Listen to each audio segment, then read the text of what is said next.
This podcast is supported by the kind and generous members of the Boyar Duma. If you want to join them to get members-only episodes, early access to general release episodes, ad-free content, and written transcripts for the price of a cup of coffee a month, then you can by subscribing to the Boyar Duma via Patreon, Apple Podcasts, or Spotify. Check the episode notes for details.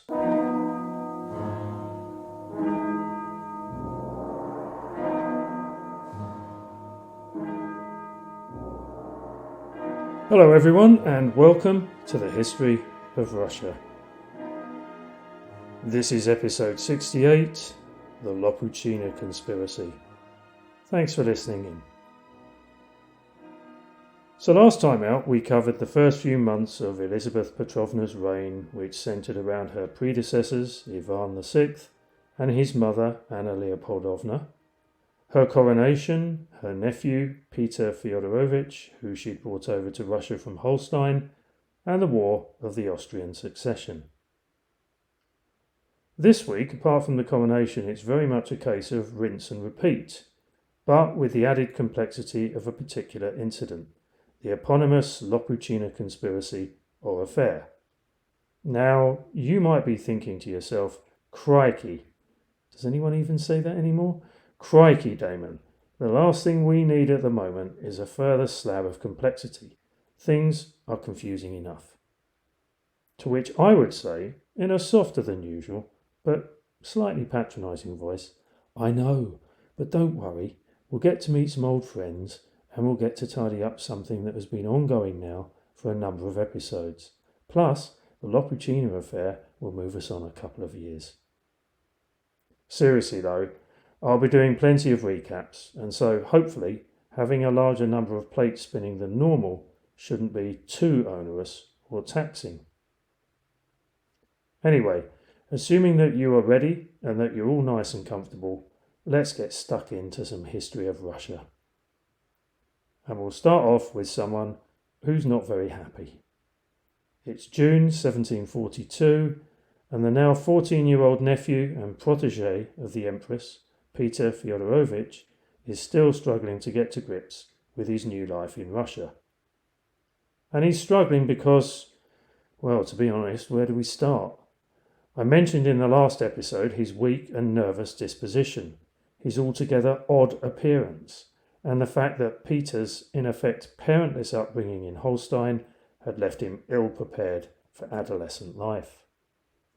He had been unloved, poorly educated, and treated abysmally by his governor and nemesis Otto Brümmer, who had managed to accompany his whipping boy to St. Petersburg and was still there, maintaining his reign of terror, but more secretly and less overtly. His tutor, the worldly wise, kind and patient Professor Stelin, was trying his best to educate his young pupil in all matter of subjects, but Peter's constant fidgeting, lack of concentration and immaturity made him an almost impossible student. His grasp of the Russian language was almost non-existent, something that would continue into adulthood, and so he conversed in German whenever he could, which, much to his aunt's displeasure, was most of the time. He showed no interest in his academic studies, and in fact the only thing that interested him was anything and everything to do with soldiers and the military. By far the biggest problem, though, was that Peter couldn't stand St. Petersburg or anything to do with Russia, which he saw as foreign, antiquated and backward. He was pining for the simplicity of his life back in Holstein, where, if you put Brümmer to one side, he'd been left mostly to his own devices, or that's how he remembered it anyway. Now Elizabeth showed as much encouragement as she could, and showered her nephew with kind words and praise whenever he showed any kind of promise, which was almost never. But privately she bemoaned Peter's behaviour, manner, appearance, and lack of discernible improvement in any of his subjects. Nevertheless, and like her predecessor Anna Ivanovna, she was determined that Russia would have a Romanov heir, and that heir should be Peter. After all, what or who was the alternative. Well, as we know, there was one other person, ex-Tsar Ivan VI, but he was hardly in Elizabeth's plans for the future, far from it, and for the time being he was being kept safe and secure miles away from the capital in Rannenburg. Neither did Elizabeth show any interest in getting married and having children herself, and so, despite her misgivings, in November 1742 the Empress bit the bullet. Peter was baptized, received into the Orthodox Church, and formally proclaimed as Grand Duke and heir to the Russian Empire.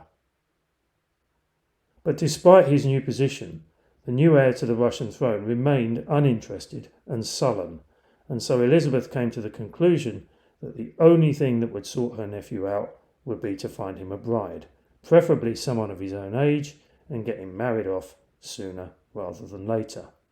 And so, with the Empress scouring the lists of the European royal houses for a suitable match, we will leave the unsuspecting Peter to his fate and check in on what was going on with the War of the Hats, which was currently being contested by Russia and Sweden, mainly in Finland.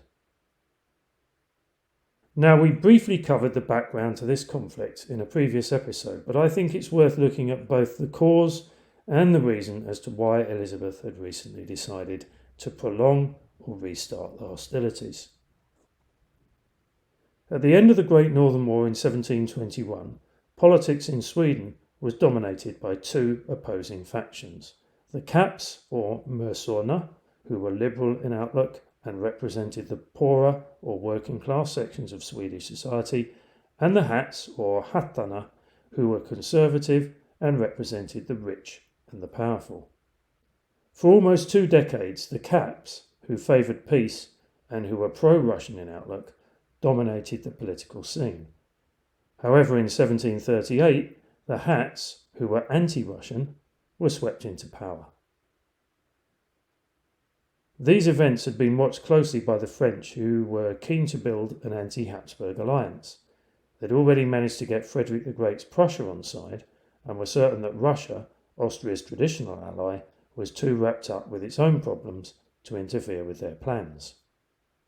But, and just to make sure, they suggested to the Hats, who actually didn't need much persuasion, that it was about time that they did something about the territories that they'd given up to Russia after the Great Northern War, and the Swedes, who were champing at the bit, agreed and declared war on Russia. However, and as we know, the invasion of Russia in 1741 never materialised, and the ensuing conflict turned out to be a complete and utter disaster for the Swedes.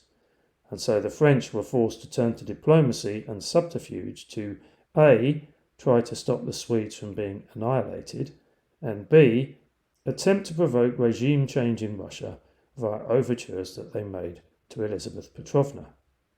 We know that Elizabeth hedged her bets and didn't give much away during her discussions with Châtelet and Lestock.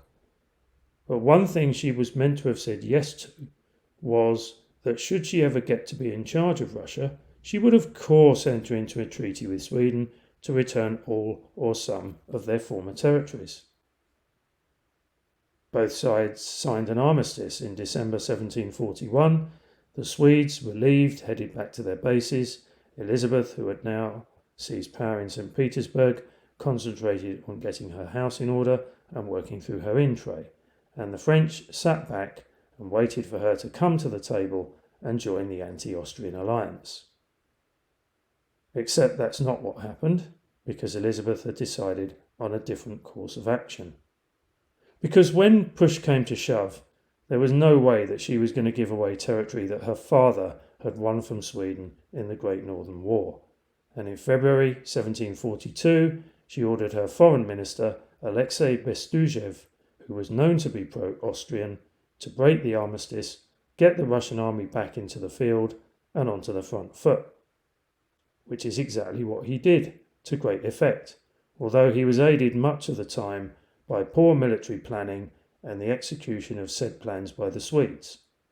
The Swedish army failed to coordinate with the navy, its generals failed to coordinate with each other, and ministers back in Stockholm kept on changing their minds, Frankly, it was a mess. And in 1742, it was all over bar the shouting, and the Swedes were forced to accept a peace deal that was advantageous to the Russians. The Swedes got most of Finland, but none of the other territories that they had lost in the Great Northern War, and in return they had to accept young Peter's uncle, Adolf Frederick of Holstein, as heir to the Swedish throne. And in 1743, the agreement was formally signed via the Treaty of Aalborg. The Russian army returned home, and Adolf Frederick was officially designated as the Crown Prince. These events, however, had set French alarm bells ringing. What were Elizabeth and Bestuzhev up to? And more importantly, what did it mean for the future and French ambitions in Central Europe? Would Bestuzhev persuade Elizabeth to get involved in the War of the Austrian Succession on Maria Theresa's side? Well, Chatardix, the French ambassador, and his partner in crime, Lestock, weren't about to sit back and wait for events to unfold. They decided that Bestuzhev had to go. The trouble was, how? Well, they knew, as did most, that while Elizabeth valued Bestuzhev on a professional level, she really didn't have much time for him on a personal one, and so they would have to come up with a plan to discredit him, a plan that they hoped would eventually bring Elizabeth back on side with Team France. And so now it's time to weave another event into the narrative that would in time become known as the Lopukhina Conspiracy. But to provide some background to this, we need to go back in time a bit and meet some old friends. And don't worry, I'll be taking this slowly because there are lots of names. Now, I'm sure that most of you will remember Anna Mons, Peter the Great's erstwhile German mistress, her brother Willem, and her sister Matriona, or Matriana. Anna had died of consumption, or as it's known today, tuberculosis, back in 1714. And then towards the end of Peter's reign, Willem and Matriona got themselves into a spot of bother. Willem as Catherine I's lover, supposedly, and Matriona as the go-between or matchmaker, again, supposedly. Peter the Great had Willem executed, and Matriona was flogged and exiled to Tobolsk in Siberia. But after Peter's death and Catherine I's succession in 1725, Matriona was allowed to return to court.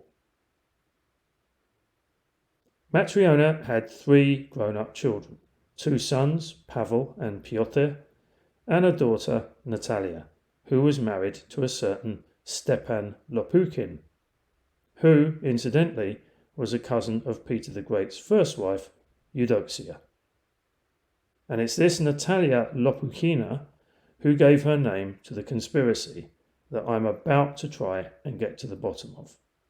And don't worry, throughout this episode, I'll sometimes say Lopukhina or Lopuchina. I haven't really decided which one is right, and I'm just going to say which one I feel most comfortable with at the time. Okay, back on track. Prior to Elizabeth's coup, Natalia Lopukhina had 3 things going for her. 1, she was considered to be one of the most beautiful women at court. 2, the Empress Anna Ivanovna liked her. And 3, she had links to the powerful Bestuzhev family through her friendship with Anna Bestuzheva, who was the wife of Alexei Bestuzhev's elder brother, Mikhail. And it was solely down to this 3rd reason that Natalia was able to remain at court when Elizabeth came to power, because the new empress was not a big fan of Natalia, with some saying that this was all down to Natalia's ties to the Mons family, and others pointing out that it was all due to Elizabeth being jealous of Natalia's looks. And it's here that Chatardix and Lestock saw their chance. They'd managed to get hold of and make public a number of letters that Natalia had written to a particular courtier in which she was less than complimentary about the empress. And at the same time, and just to make sure, that the message was hit home, they started to spread a couple of other rumours. The first was that Natalia's son, Ivan Lopukhin, had been overheard making disparaging remarks about the Empress, and had even gone as far to say that the ruler of Russia should be Ivan VI and not Elizabeth. And the second was that an Austrian diplomat, the Marquis Botha d'Adorno, had been a frequent guest at both of the Bestuzhev brothers' houses and had been overheard making remarks that were similar to Ivan Lopukhin's, i.e. Ivan VI should be the Tsar. Now, apart from all of the names I've just introduced you to, all of this sounds a bit tenuous, desperate and convoluted to me, but then, dear listeners, who am I to question? Anyway, if all of that wasn't bad enough, a few months later, a much more serious event took place which proved to be the icing on the cake, or the tipping point, and it concerned the Empress's fashion rules. Elizabeth's favourite colour was pink, apparently, and from the time of her accession she had made it clear to the ladies at court that only she could be seen wearing it. But guess what? One evening, Natalia Lopukhina turned up at court wearing, horror of horrors, a pink rose in her hair. Elizabeth spotted the offending item, stopped proceedings, summoned Natalia and made her kneel down in front of her. She then pulled the rose from Natalia's hair and, to add insult to injury, gave her a hard, crisp slap to the face. But that wasn't to be the end of it, because soon afterwards, and having heard the other rumours, an enraged Elizabeth ordered an inquiry. She wanted to find out exactly what Natalia Lopukhina and Anna Bestuzheva had been getting up to. The inquiry was ordered to go through everything with a fine-tooth comb, and that's exactly what it did. And several months later, it reported its findings, which in effect boiled down to the fact that, and again, guess what?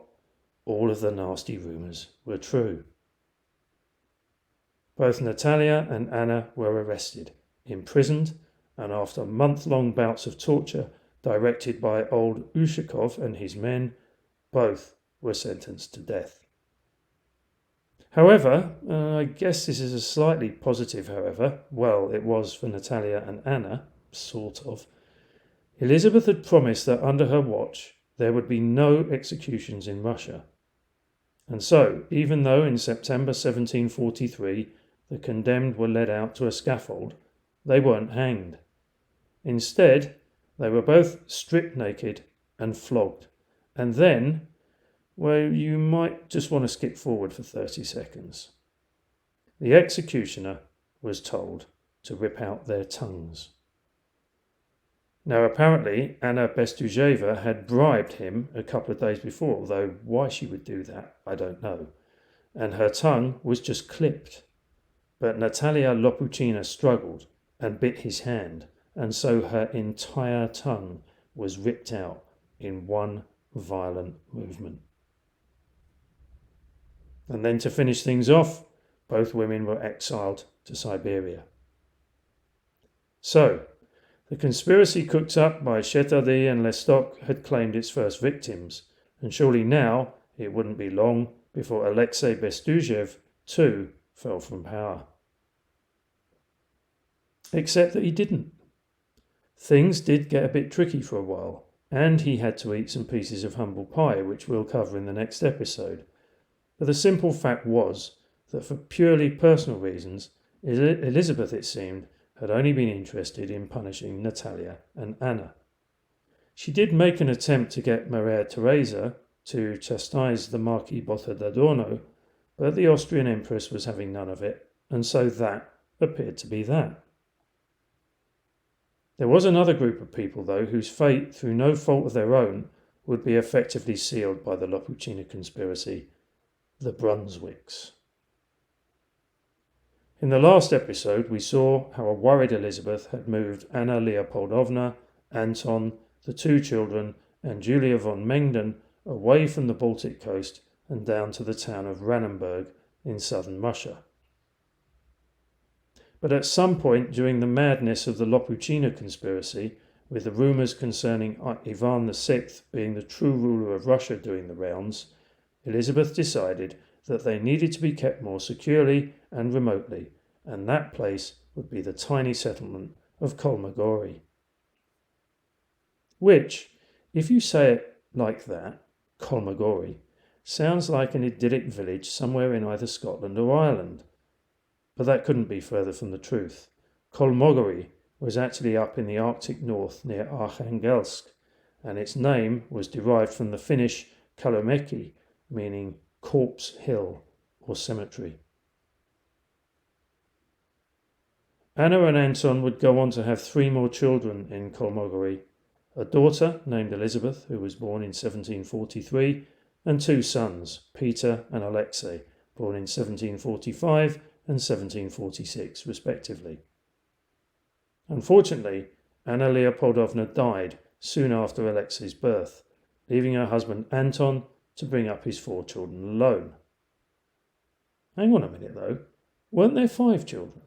Well, yes there were, and well spotted.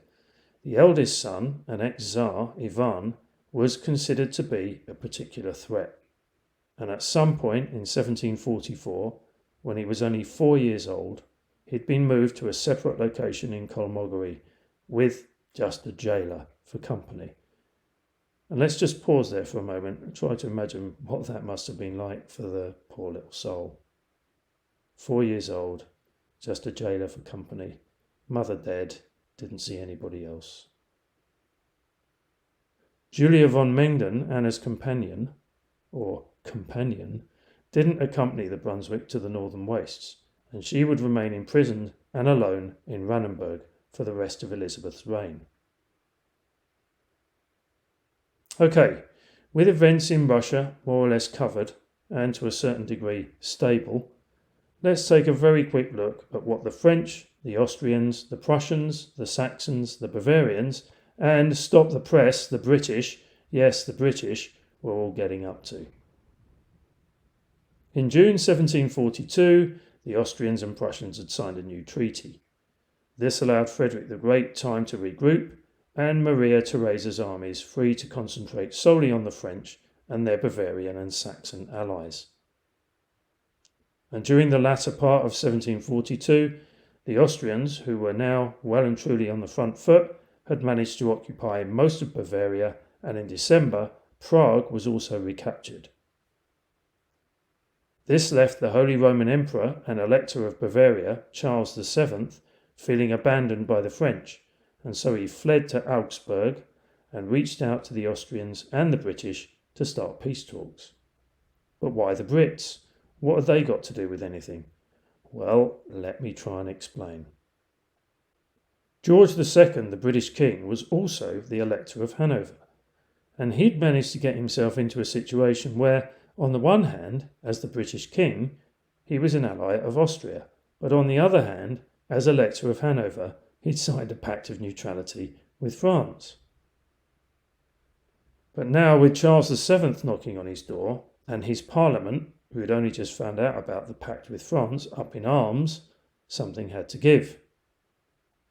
George, who was over in Germany at the time, met with Charles and the Austrians, and they agreed to combine their forces and form an anti-French alliance. And George justified this to the French on the basis that it was London that was paying for his troops and not Hanover. In June 1743, George II personally led the combined forces to victory at the Battle of Dettingen, becoming the last serving British monarch to command his troops in person. And so, with things going well against the French to her west, Maria Theresa started to make preparations to reclaim another chunk of her territory, and that meant getting an army in place to attack Frederick the Great and kick him out of Silesia. And that, dear listeners, for the time being, is where we will leave things for today. Join me next time when we'll be checking to see if Bestuzhev has had his fill of humble pie, almost, and if Chetardi and Lestock can come up with another harebrained scheme to discredit him. They'll try. Plus, we'll also be seeing if Elizabeth has made any progress with her nephew's wedding plans, and she has, and whether Maria Theresa will have had any luck in Silesia, and she won't. In the meantime, don't forget to check out the members-only offering on Patreon or Apple Podcasts or Spotify, and as always, look after yourself and stay as safe as you possibly can.